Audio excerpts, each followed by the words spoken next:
Hello, and welcome back to the True Crime Phenomenon. Back again with our Phenom of the Week, episode number 2 for Scott Peterson and the murder of Lacey Peterson and Connor Peterson. So, just a brief review of what we went over last time. 2004, Scott Peterson was found guilty and sentenced to death by lethal injection for the murder of his wife, Lacey, and son, Connor, and is kind of embroiled in this 24-hour news cycle right between 9/11 and the Iraq War. So a lot of things going on. One of the biggest stories in America, if not the biggest. And one of the 4 major categories is an attractive couple that entices the media to an ideal story, right? So 1, are they enviable? 2, are they wealthy? 3, are they powerful? And number 4, and arguably the most important, are they attractive? Which Scott and Lacey Peterson both are attractive, right? So I wanted to do just a brief overview of Scott. So I want to go over Scott and kind of some of his details. That way we get an idea of his background. That way we kind of understand kind of what makes him tick a little bit better, right? So Scott was born in San Diego, California in 1972. And he was born to parents Lee and Jackie Peterson. And Lee owned a crate and packing company down there in San Diego, and Jackie owned a boutique in La Jolla. Now, if you know anything about La Jolla is kind of the upper scale San Diego area, very expensive, very swanky, expensive real estate. To own a boutique there means you've got to have some money, right? So it sounds like they come from money. And Scott's big ambition in life was he wanted to be a pro golfer like Phil Mickelson, which was actually one of his teammates in high school. So he wanted to be a pro golfer, and a lot of Scott's life revolved around fishing, being out on the water, and golfing. So, some of the things that happened throughout this case might appear kind of odd, but not for Scott, so to speak. So Scott, wanted to be a pro golfer his whole life, and he actually went to ASU on a partial scholarship, right? And he ended up getting kicked off the team and transferred to Cuesta Junior College in San Luis Obispo, where he's going to junior college there before he transferred over to Cal Poly, where he majored in agribusiness, right? So all of this kind of makes sense why he and Lacey kind of fit together really well. And I'm not sure if he decided to go into the agribusiness before or after he met her, but that's what he ended up doing. He ended up selling fertilizer. So go figure. And around this time, he met Lacey at work from one of Lacey's best friends. And, Scott was kind of a spoiled child, right? Very spoiled, kind of got whatever he wanted, did what he wanted, kind of arrogant, kind of aloof his whole life. So it's not surprising that he's a narcissist, I guess is what I'm getting at, right? At one point in the A&E documentary, the parents mentioned that they had to pay $1 million for his defense. Mark Garagos charged $1 million for the entire defense team for Scott. And makes you wonder, was it $1 million well spent? There was just 1 or 2 kind of key mistakes that he makes that really, I feel like, cost them the trial, right? One of them being not bringing on all these witnesses that I'm going to go over. And then the second was the medical expert. He had a medical expert that came in and basically said that the way that Lacey had died, doesn't show the type of death that they were suggesting, because they suggested that Scott had either strangled or smothered her due to the complete lack of any type of evidence in the house, any blood, any hair. I think it's funny, at one point they said, oh, they found hair in the pliers. Well, for the love of God, if they come and look in my if they come and look in my tools, they're gonna find hair in the pliers, because my wife sheds hair. I've got to go take the pliers and I got to pull that hair out of the drain. And if you don't, you'll have a clogged drain and the shower doesn't drain properly. So, some of the things are just kind of funny. I don't really understand where they were going with the whole pliers, because what did they expect he did? Was pulled her hair out one by one? I don't know. It just kind of gives me the willies. But anyway, so we're caught up in this 24-hour news cycle, right? 24 hours a day, 7 days a week. They've got to have a story. Now, not saying that this wasn't worthy to be followed, because I definitely think it was, especially at the time she's missing. They hadn't found her body yet. Everybody wants to know, where is, 8 months pregnant Lacey Peterson, right? So just a quick reminder, 11 witnesses, 11 different people, individuals, and 7 different occasions, which means there's couples in different occasions, right? 11 different witnesses saw Lacey while Scott was on his computer at work, right? So at the very, very least, the prosecution's timeline is off and something is not right. So here's the part where we're actually going to go through the entire day-to-day schedule, or not day-to-day, sorry, the day schedule for Christmas Eve 2002.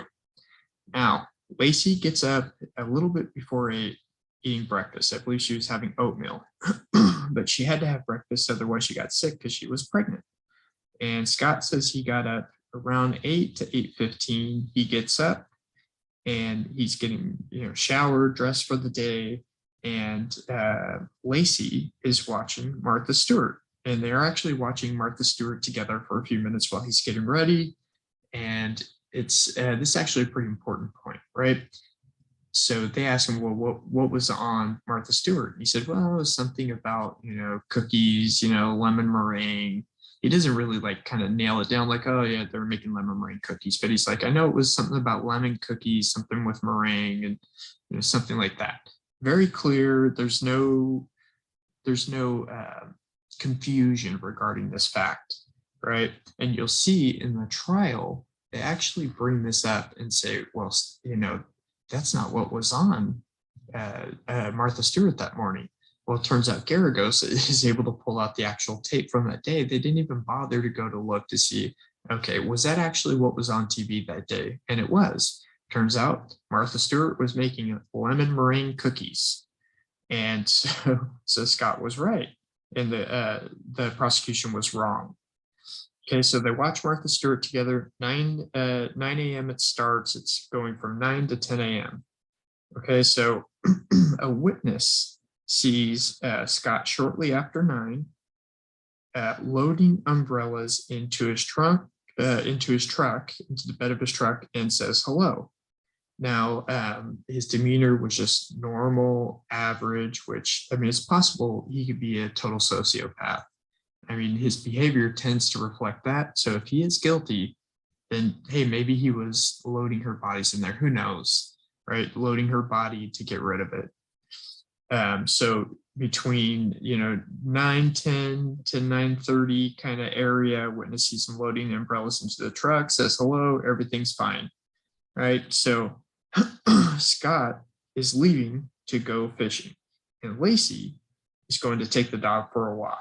Okay, so they have a little golden retriever type dog, and between 9:50 and 10:30 a.m., the witnesses that I had talked about, 11 different witnesses, says they saw Lacey walking the dog around a circular pattern. So there's several different places where she's seen walking the dog in this circle around this park.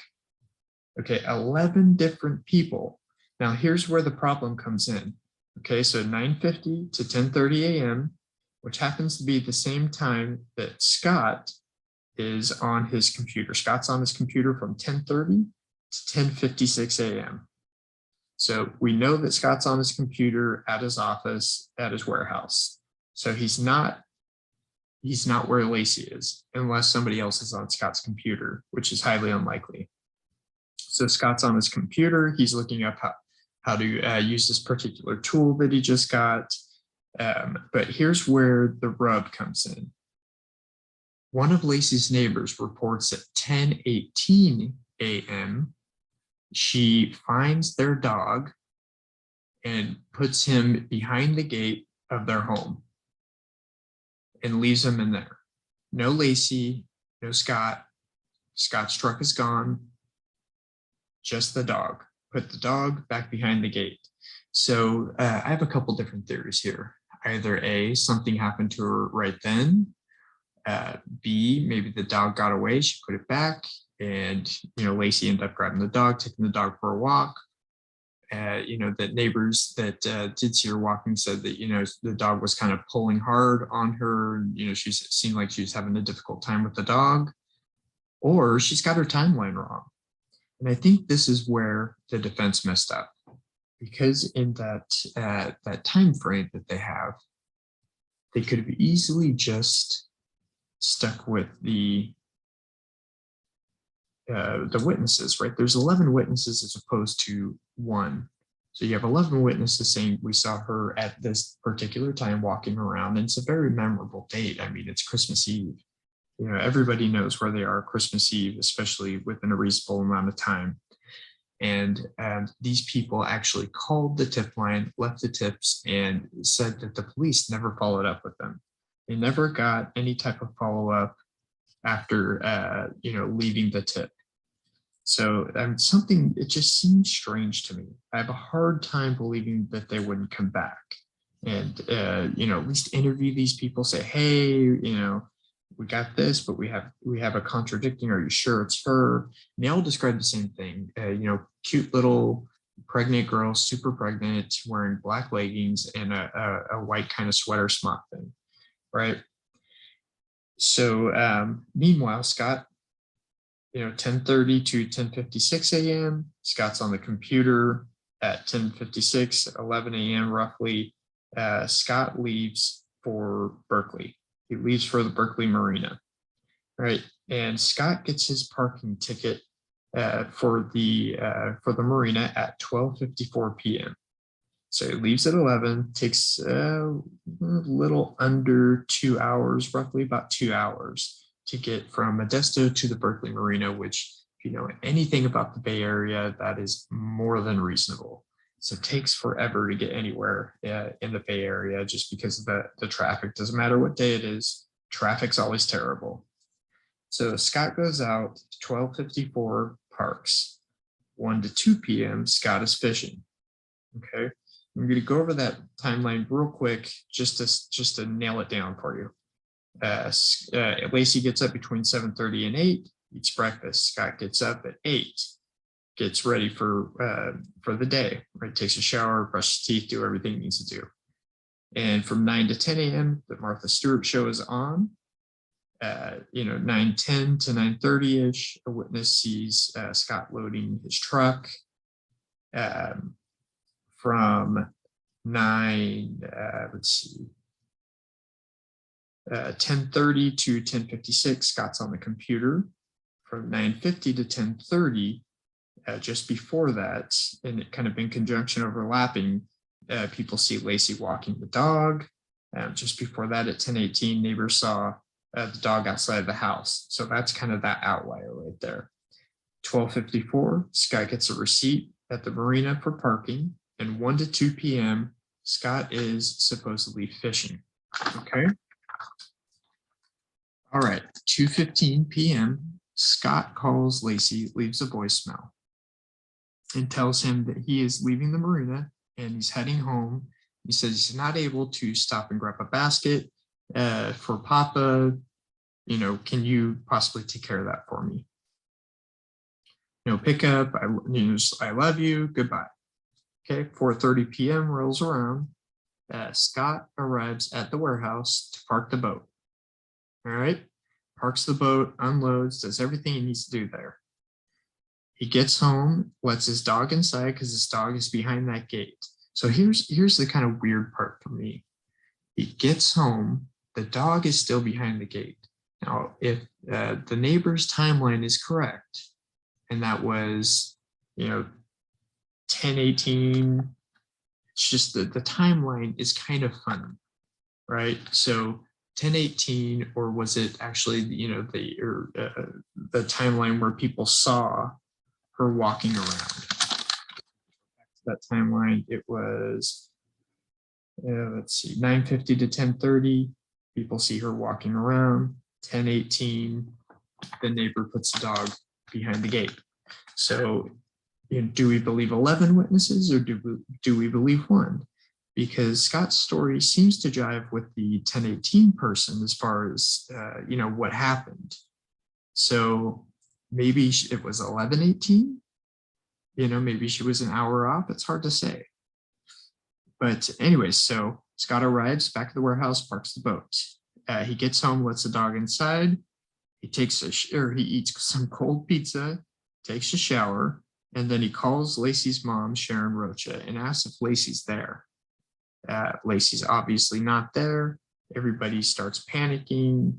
Nobody knows where Lacey is. Nobody's heard from her all day long. Scott's been gone fishing. So Lacey's stepdad, Ron, calls the police department and reports her missing. At 6 p.m., Modesto PD arrives at the park where she commonly walks the dog around the park to look for Lacey. Okay, no signs of Lacey anywhere, nothing to see there. So they go back to the house to look for clues to see if there's anything out of place. Scott gives them permission to search the house. They found no blood, nothing out of sorts, nothing broken, no forced entry, zero evidence found, zero physical evidence found, no blood, no nothing, didn't smell like bleach like they reported in the media. Okay, that evening, Scott sits down that first night for an interview for 1 hour, 1 hour interview. All right, and everyone seems to be concerned about Scott's kind of aloof behavior, right? They think he should be more upset. They think he should be, more concerned, what have you. Now, I do not agree that people don't all have similar types of grieving behavior, because I do believe people do. I absolutely do. And when somebody doesn't grieve, that's usually a pretty bad sign.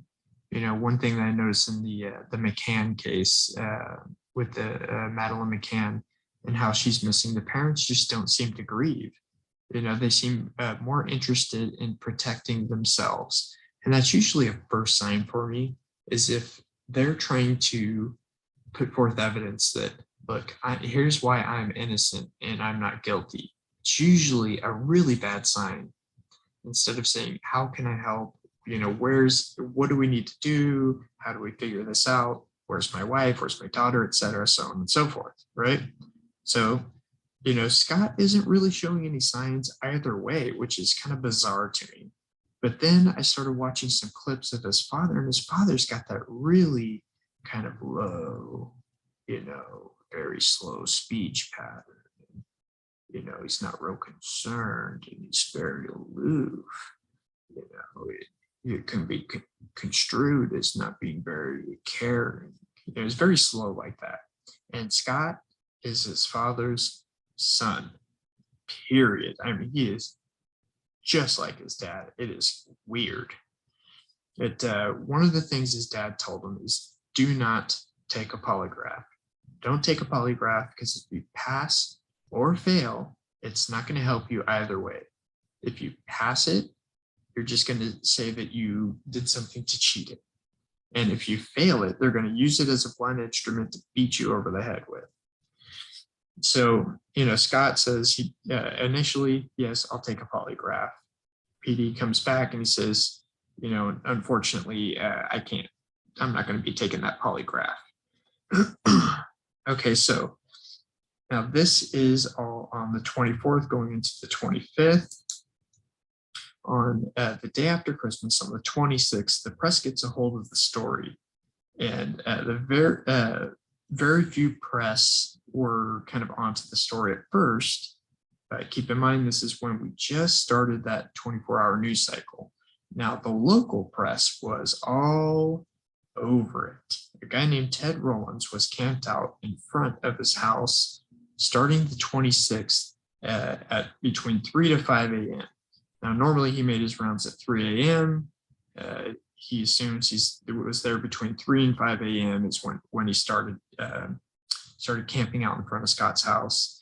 And essentially what he was trying to do was trying to interview anybody that would come out, anybody around, neighbors, what have you. And he ended up interviewing Scott after he came back from walking the dog that morning. So this date is important. Remember the 26th, December 26th. It's when the press gets a hold of the story, just local news at first. There's a reporter camped out in front of his house. Now, the reason why the 26th is important is because this is the same day that they claim that somebody robbed the house. Okay, so when it first came out, there were witnesses that saw suspicious people, two suspicious people in a van out in front of the house directly across the street. Okay, now on the 26th is when this huge community response happens. And I think this is where things kind of get wonky, right? So there's a huge community response. They go on TV and they said, anybody who can help, please, we need your help to search. We need canvassing, anything you can do. Well, on the 26th, they get they get a conference room at the Red Lion Hotel to headquarter for search and tips. And in the first couple of days, they got over 850 tips. 850 tips. Amazing. Now, a lot of these people that saw Lacey walking the dog on the 24th said that the PD police department did not follow up on these tips whatsoever. And this is according to the witnesses. They never, it's the words coming out of their mouth, they never came and talked to me.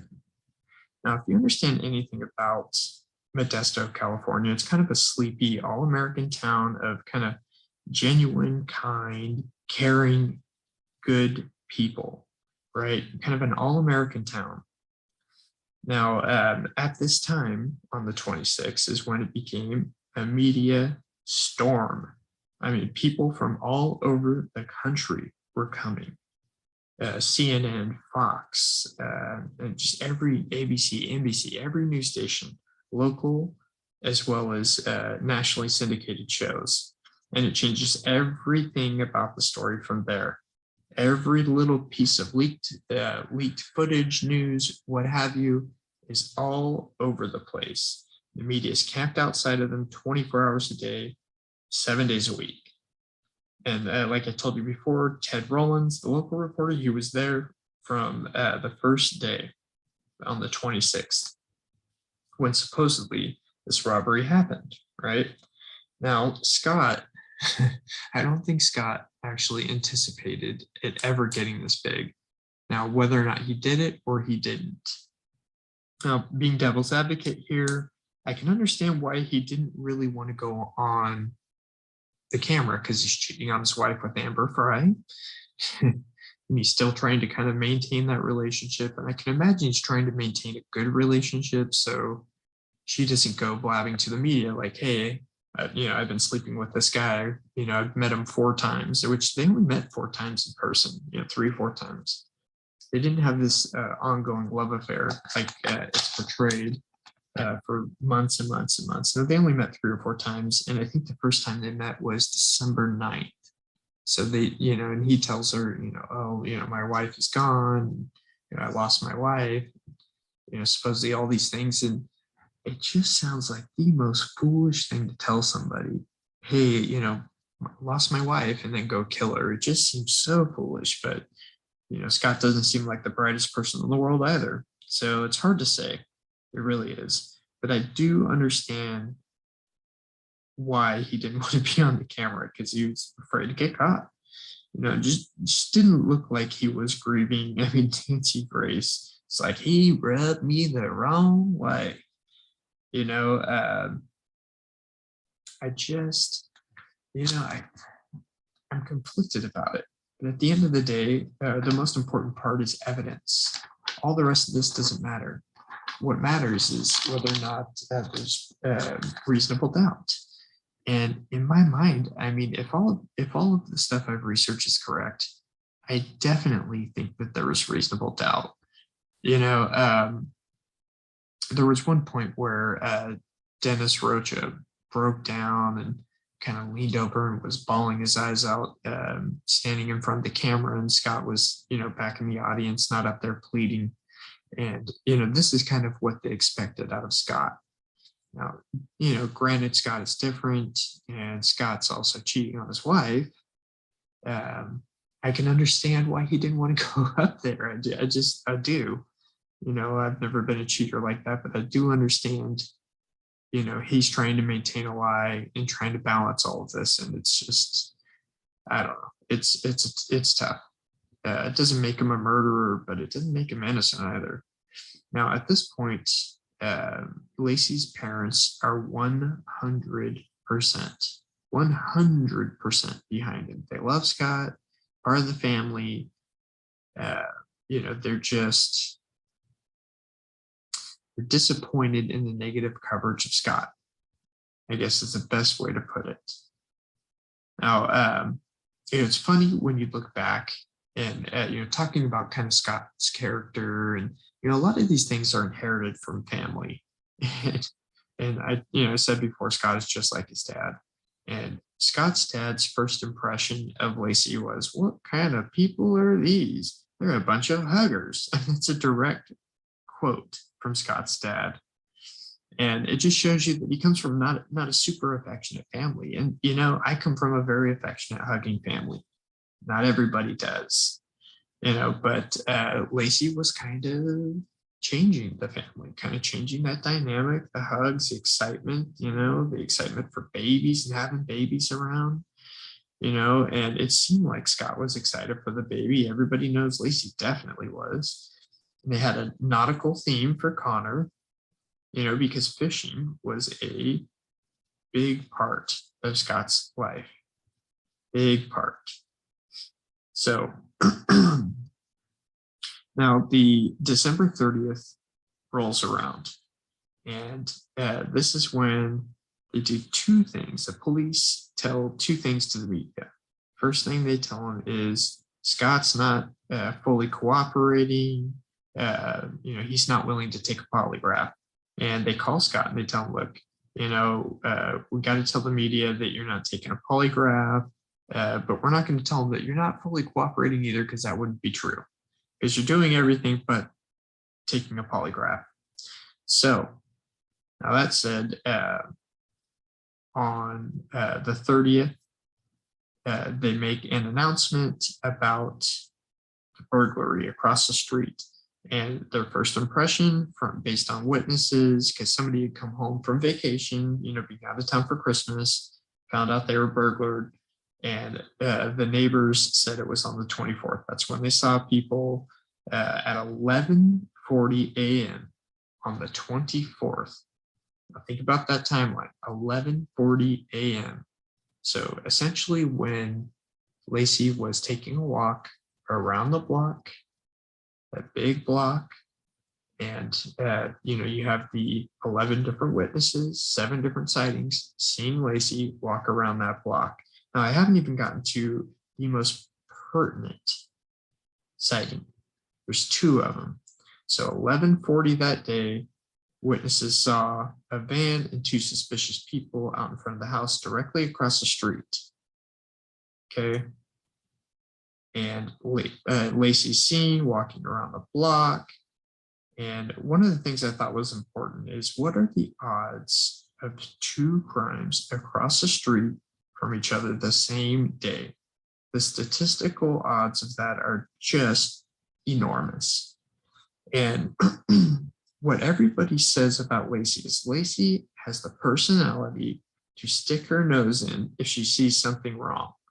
And what they think is Lacey got into these people's face and said, what are you doing? You're not the neighbors. Do you have permission to be here? And then something happened to her from there.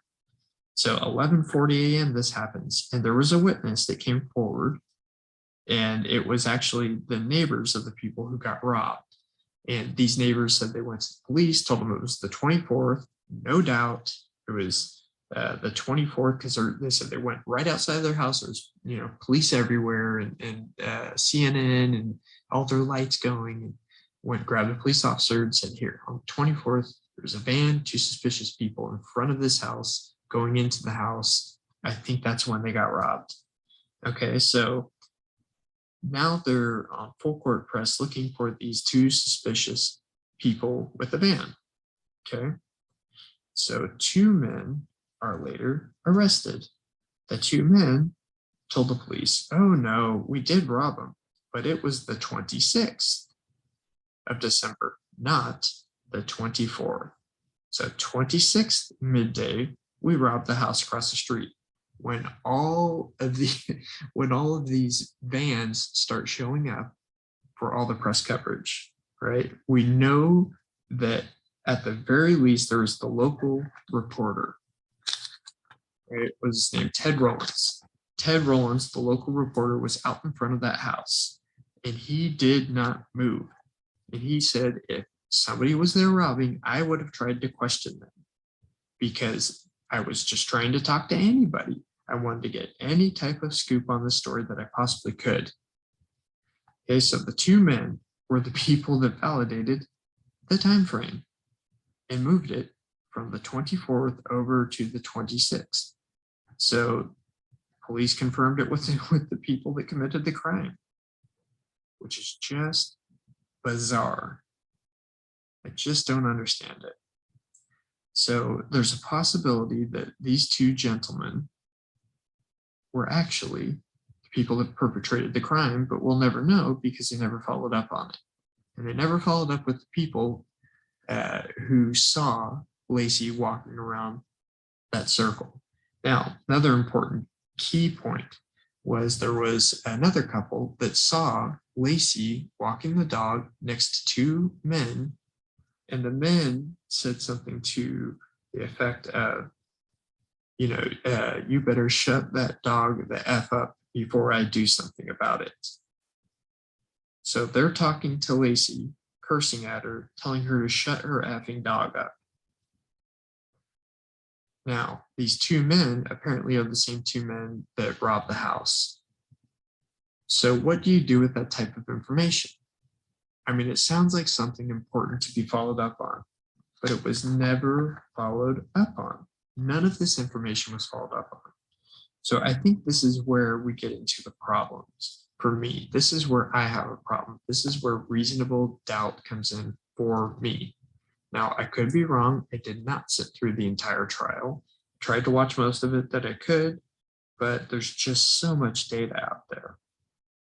Right? So were these two men that were arrested the actual culprits? Because what are the chances that there was a robbery on the 24th and a murder across the street on the 24th? I mean, they're just astronomical. And usually those two things, even Nancy Grace said, if it is indeed on the 24th, then there's something wrong. There's something there, and they need to look into that, because that's a common situation where things like this happen. Now, my personal opinion, I will get into more on the last episode, but I really wanted to lay out the time frame, and I really want to know what you think about it. What do you think? Have you ever heard these things? Firstly, did you know there were 11 witnesses that saw Lacey walking around this circle that she walks her dog on while Scott is on his computer at work in his office that was a couple miles away? Did you know that part? Did you also know that the burglar was supposedly on the 24th, according to the witness that saw them burglarizing the place, was the 24th?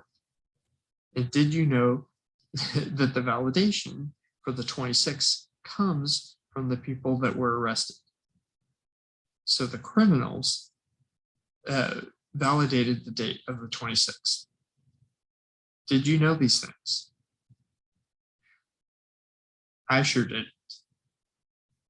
Now, just to kind of wrap up this timeline, New Year's Eve is, kind of that infamous candlelight vigil on December 31st, 2002.